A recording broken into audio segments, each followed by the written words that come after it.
Problems are created by a combination of interconnected causes. When we're given a problem, it's like seeing the tip of an iceberg. There's a whole lot more lurking beneath. And while fixing what's visible might provide temporary relief, the real problem often lies deep below. In order to identify the real problem, we need to examine the various causes of a problem scenario. The causes of those causes, the causes of the causes of those causes, and the causes of the causes of the causes. So grab your pickaxe and parka, because we're about to embark on an expedition into the chilly waters of problem solving. When diving into a problem, we're on the hunt for what we call the real problem. It's a central issue within a problem scenario or problem space where a small realistic adjustment will cause a large positive impact. Take Rob, for instance. He's grappling with excruciating foot pain that just won't quit. His doctor advises Rob to take some Advil. But hold on. Turns out the cause of Rob's pain is a mousetrap he stepped on. Rob takes off the trap and the pain vanishes faster than cheese at a mouse party. Advil or removing the trap would both solve Rob's problem of foot pain, and they're also small, realistic adjustments. But removing the trap would have a large positive impact, lasting pain relief, while the Advil would only have the small impact of temporarily reducing the pain. We have a few strategies to identify the various causes of a problem and to spot the real problem. Today we'll be looking at one called the 5 whys. The idea behind this strategy is simple. If you want to know what's causing a problem, just ask why. Why does my foot hurt so much? Why do I keep coming late to school? Why is nobody buying my new soup from the grocery store? There are 5 whys because you can actually ask why multiple times to get deeper and deeper into the causes of a problem. Meet Sarah. She's the boss at a retail company. Last year, Sarah had a problem. Every few months, her company's website would go down. With a big chunk of sales flowing to the site, this was serious. Sarah decided to explore her problem using the 5 whys. She began by jotting down the problem. Website frequently goes down. Sarah isn't an expert on websites, so she met with her company's IT department, who manages the website, to gather context about her problem and figure out what was causing it. She started by asking, why is the website going down? She learned this was caused by the server housing the website crashing. So Sarah asked why the server was crashing. Unexpected user traffic spikes was the answer. Can you guess what she asked next? Why are there unexpected user traffic spikes? That's because of unexpected site-wide sales. Next, Sarah asks why those unexpected sales were happening. Are you starting to see how the strategy works? Her IT team explained that the marketing team never communicated the sales schedule with them, so they couldn't prepare for sudden surges in users. At this juncture, Sarah pulled the brakes on the questioning.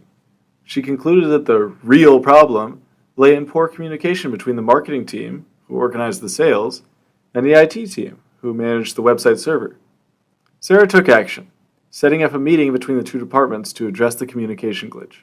A simple yet effective tweak, and after the teams met, the IT team was able to prepare for site-wide sales by allocating additional server space to account for the extra users. After this, the website stopped crashing.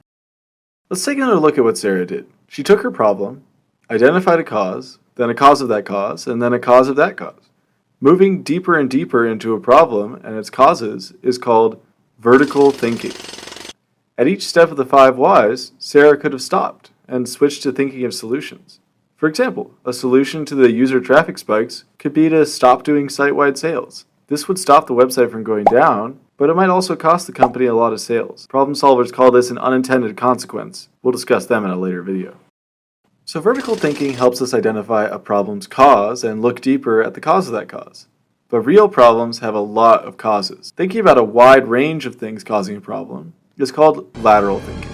Asking why is a tool for vertical thinking, and asking why else is a tool for lateral thinking. Let's look at an example. Meet Alex, a security guard with a phone problem. Despite charging it overnight, his phone battery dies before his shift ends. His phone is a vital tool for team communication at work. Alex decided to put the 5 whys to the test. Starting with his dilemma, phone dies while at work, Alex delved deeper. Why? Because he lacks a charger at work. Why? Because he patrols outside and can't stop to charge. Why outside patrols?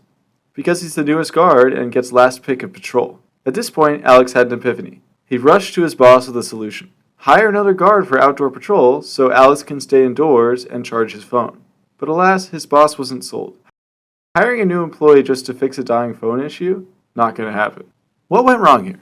Alex nailed the 5 whys, but why did it flop for him while Sarah triumphed? Well, Alex got lost in the weeds of his problem. That's the pitfall of vertical thinking. It hones in on a few causes, overlooking the bigger picture.